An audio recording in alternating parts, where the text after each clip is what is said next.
Hello and welcome back. तर कसे आहात तुम्ही सगळे? आय होप की तुम्ही सगळे मस्तच असाल. चला तर मग आजच्या व्हिडिओला सुरुवात करूया. तर संडे असला तर आपला हेअर वॉशचा डे असतो. तर निवांत असते सगळं. तर मग मी पण हेअर वॉश संडेलाच करत असते.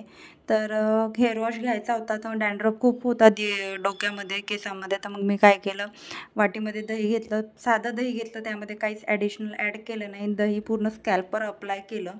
तर मी बरेच दिवस झाले वीकली आता दहीच यूज करत आहे, दुसरं काहीच यूज करत नाही आहे. कारण डॅन्ड्रफचा प्रॉब्लेम खूप असा वाढला आहे आणि वेळ पण भेटत नाही की वीकमध्ये मी 2दा हेअर वॉश करू. रोजचं ते डेली रुटीन तेच ते ठरलेलं आहे आणि थोडं घाईच होते सकाळी.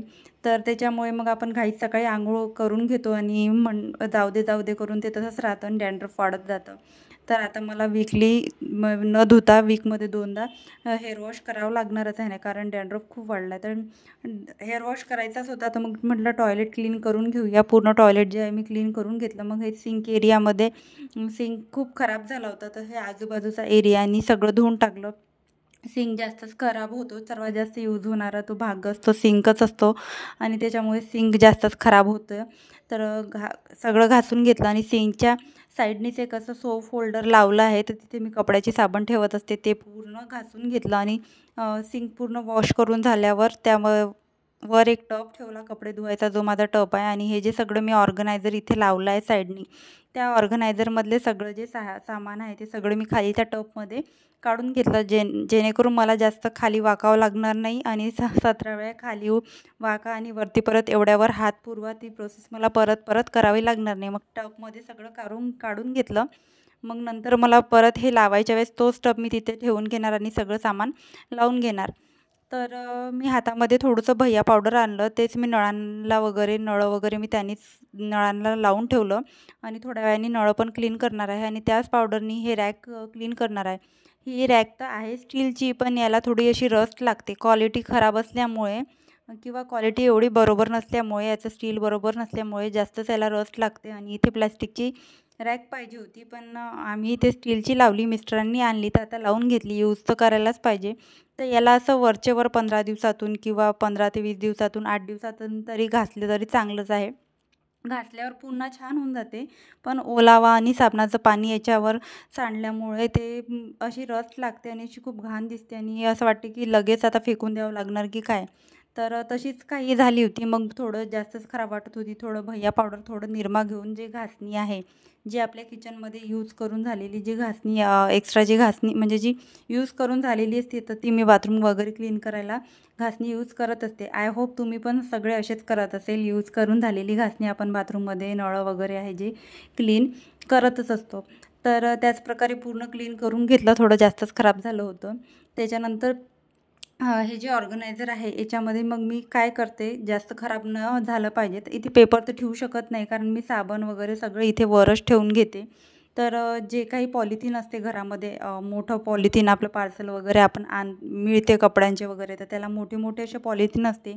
तर सगळे मी पॉलिथिन असे गोल शेपमध्ये कापते आणि सगळे पॉलिथिन याच्यावर टाकते, जेणेकरून सगळं जे पाणी आहे त्या पॉलिथिनवर सांडेल. आणि सोपचं सर्वात खालचा जो कप्पा आहे तिथे सगळं मी साबण ठेवते. तर साबणाचं पाणी त्या पॉलिथिनवर उतरते आणि मग 2 दिवसातून ते पॉलिथिन साफ करून परत तिथे ऑर्गनाईज केलं तर एवढा काही त्याचा फरक पडत नाही.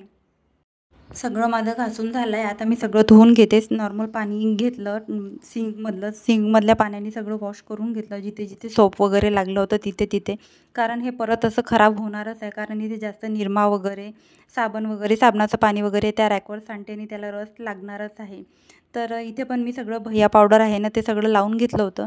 तुमच्याकडे मिळत नसेल तुम्ही पितांबरी पावडर पण लावू शकता. पितांबरी पावडरनी पण नळं खूप छान निघतात. नळावर हार्पिक वगैरे ॲसिड वगैरे टाकायला नाही पाहिजे, कारण हे स्टीलचे असते आणि कुठलंही ॲसिड आपण स्टीलवर जेव्हा टाकतो तर ते रिॲक्ट वगैरे होते आणि त्याला असे डागं पडू शकते आणि असं जळल्यासारखे दिसते स्टीलचं.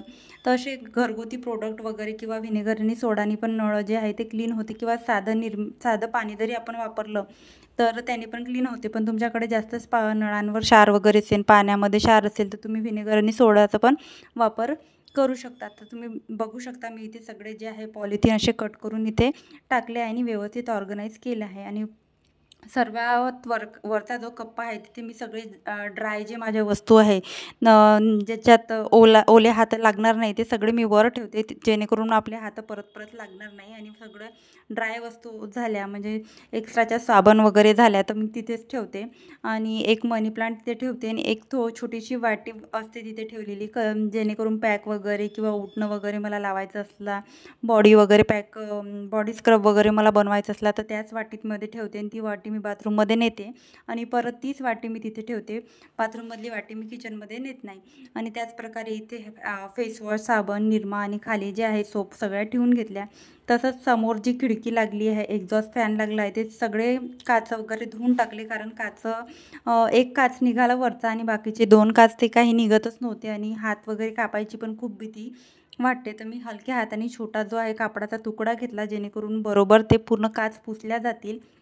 आणि खालचं आणि वरचं सगळं पुसून घेतलं. आणि एकदा पुसले आणि खूप अशी घाण त्याच्यावर धूळ जमा झाली होती. बरेच दिवस झाले पुसलंच नव्हतं. आपण नेहमी वरचीवर क्लिनिंग करतो, पण अशी आपली डीप क्लिनिंग आपली नेहमी होत नाही.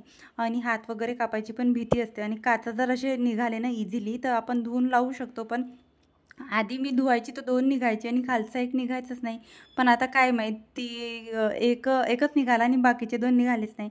त्याचप्रकारे एक्झॉस्ट फॅन पण मी धुवून घेतला. धुवत असते मी 15-15 दिवसांनी, पण ते कसं सगळ्याच सेलो टेपने असं चिपकून आहे तो फॅन, तर ते पुसायच्या वेळेस एवढं हलक्या हाताने पुसावं लागते आणि निघायची पण भीती वाटते. आणि थोडा करंट लागायची पण मला भीती वाटते, कारण आपले पाय वगैरे पण सगळे ओले असते. तर हे सगळी प्रोसेस आहे ना थोडी काळजीपूर्वक करायला पाहिजे.